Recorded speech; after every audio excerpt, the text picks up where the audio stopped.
Notre but, c'était de fabriquer une brouette motorisée qui permettrait à mes parents de transporter des matériaux pour construire leur maison. On est à bois, dans le fond, sur des terrains accidentés. On a commencé en automne à faire une conception chacun. Donc, chaque personne devait faire un projet qui était assemblé par un client. Puis après ça, de produire un prototype. Fait qu'on n'avait pas tous les mêmes projets à la base.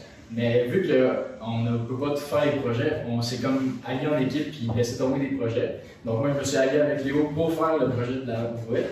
Puis après avoir fait tous les calculs de conception, dans le fond d'avoir un prototype qu'on pense qu'il allait marcher, on est parti sur la fabrication qu'on a faite dans le fond cet hiver printemps.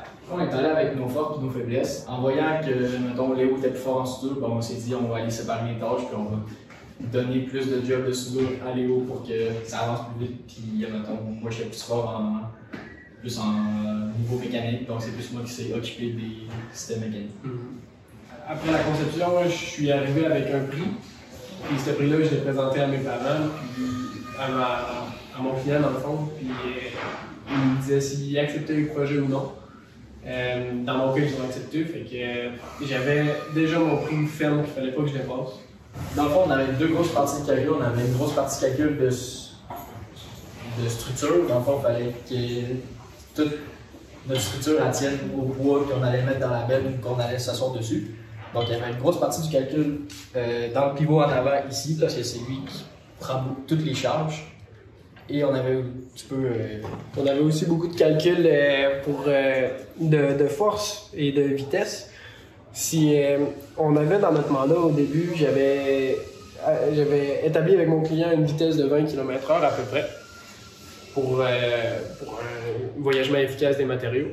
Mais après, pour atteindre ce 20 km/h là et de pouvoir pousser une charge définie qui était de 200 livres, j'ai utilisé les specs du moteur, les spécifications du moteur sur le site internet. Puis avec le bon guirage, le bon ratio entre les sprockets, on était capable d'atteindre une vitesse de 20 km/h avec le torque voulu pour qu'on puisse déplacer la charge.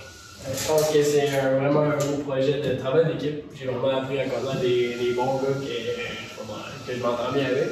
Puis surtout de voir le produit fini, c'est une fierté en soi.